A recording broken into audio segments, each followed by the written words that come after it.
ओ प्रणाम, राम राम। बड़े दर्द के साथ कहना पड़ता है कि आज हमारा समाज सनातन से दूर भागता जा रहा है और बुरे बुरे कर्मों में फंसता जा रहा है। आज हमारे देश की बेटियां सरकार द्वारा या समाज द्वारा बराबर का अधिकार मांग रही हैं। तो हम ये पूछना चाहते हैं कि अगर बेटियों को बराबर का अधिकार चाहिए तो क्या ये अधिकार नहीं चाहिए कि वो भी कमाएं? वो भी कमा कर अपने पति और सास ससुर, देवर, ननद सबका भरण पोषण करे, सबका गुजारा करे और सबको प्रेम से लेके चले। ये कौन सा जीवन है कि बॉयफ्रेंड 1 लाख महीना वाला चाहिए, 50,000 महीना वाला चाहिए, हमारा पति नौकरी वाला चाहिए, 4 व्हीलर वाला चाहिए, बंगला वाला चाहिए, विदेश में हनीमून चाहिए।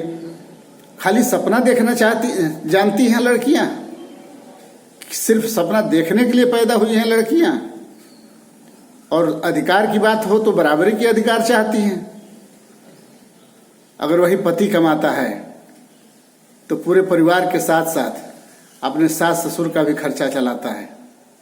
और वही जब लड़की कमाती है तो सास ससुर को वृद्धाश्रम में भेज देती है, पति को लेकर रहती है। पति भी छोड़िए, बॉयफ्रेंड को लेकर रहती है। पति से आए दिन झगड़ा होता है, तलाक होता है, मुकदमा होता है और खर्चे हर्चे की मांग होती है। और वो पति जीवन भर कमा करके उसका गुजारा कर सकता है, अपने माता पिता को ढो सकता है, सब परिवार को ढोते हुए सास ससुर को ढो सकता है। लेकिन वही जो लड़की कमाती है तो अपने पति, अपने सास ससुर और अपने माता पिता की कदर तो छोड़िए, बॉयफ्रेंड के साथ ऐशो आराम में लग जाती है। क्या ऐसे समाज की कल्पना किए थे हम लोग? क्या ऐसे समाज की स्थापना के लिए हम लोगों ने औरतों के बराबरी का अधिकार देने का प्रण किया था और बराबरी का अधिकार दे रहे हैं? बराबरी का अधिकार का मतलब होता है कि पति पत्नी दोनों कमाए, या पत्नी कमाए तो पूरे परिवार का भरण पोषण करे, या पति कमाए पत्नी न कमाए तो पूरे परिवार का भरण पोषण करे और पूरे परिवार के साथ रहकर परिवार चलाने का प्रयास करे। वृद्धाश्रम में भेजकर माताओं को, पिताओं को कष्ट देने से अच्छा है कि अपने कष्ट सह लीजिए, क्योंकि इसका असर अपने आने वाले बच्चे को पड़ता है। बच्चे देखते हैं हमारे माता पिता क्या कर रहे हैं। जो माता पिता अपने माता पिता के साथ कर रहे हैं वही हम करेंगे। वो बार बार यही सोचते हैं।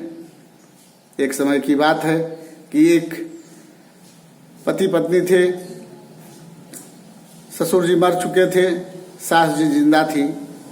एक दिन औरत अपने पति से कह रही है, ये जी घर में काम करने वाला दाई चाहिए, अगर हो सके तो माता जी को ले आइए। तो पति भी तैयार हो गया और माँ को लेकर आ गया। माँ को नौकरानी की तरह खटाता रहा। अंतोगत्वा जब देखा कि इतना खटने के बाद भी हमारे पत्नी से पट नहीं रहा है तो पत्नी ने कहा कि इनको वृद्धाश्रम भेज दिया जाए, एक नौकरानी रख लिया जाए, इससे तो अच्छी नौकरानी होगी। और ये कह करके अपने माता को वृद्धाश्रम भेज देता है। और जब वृद्धाश्रम भेज देता है तो एक दिन की बात है कि उसकी माँ गुजर जाती है।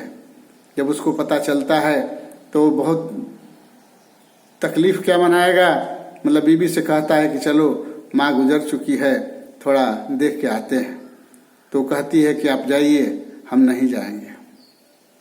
जब बेटा जाता है वहाँ आके आना वृद्धाश्रम के जो मैनेजर है उससे बात करने जब लगता है तो उस मैनेजर ने कहता है कि आप कौन हैं? तो मैं फलाना हूँ, मैं फलाने का बेटा हूँ। अच्छा, वही जिसको बचपन में ये माता जी गोद ली थी। तब उसका होश उड़ जाता है और रोने लगता है और पूछता है कि क्या? तो हाँ, इतना वर्ष पहले इस माँ को औलाद नहीं थी तो ये माँ आकर के आपको यहीं से गोद ली थी और वो माँ जहाँ से आपको गोद ली थी वही तड़पते हुए मर गई, लेकिन उनको देखने वाला, जलाने वाला कोई नहीं था। तब वो उस बच्चे का दिमाग खुलता है और पछतावा के सिवा कुछ नहीं रह जाता है। जब चिड़िया चुग गई खेत तो फिर पछतावा किस बात का।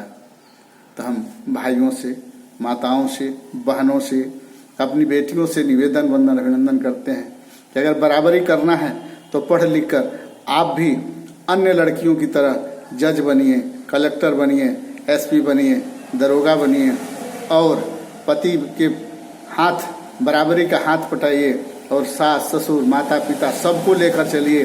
परिवार ही जीवन है। पैसा है तो परिवार तो है ही है, परिवार है तो पैसा है, और पैसा है और परिवार नहीं है तो सब बेकार है। इसी सब बातों के साथ जय हिंद, जय भारत, जय सर्व समाज।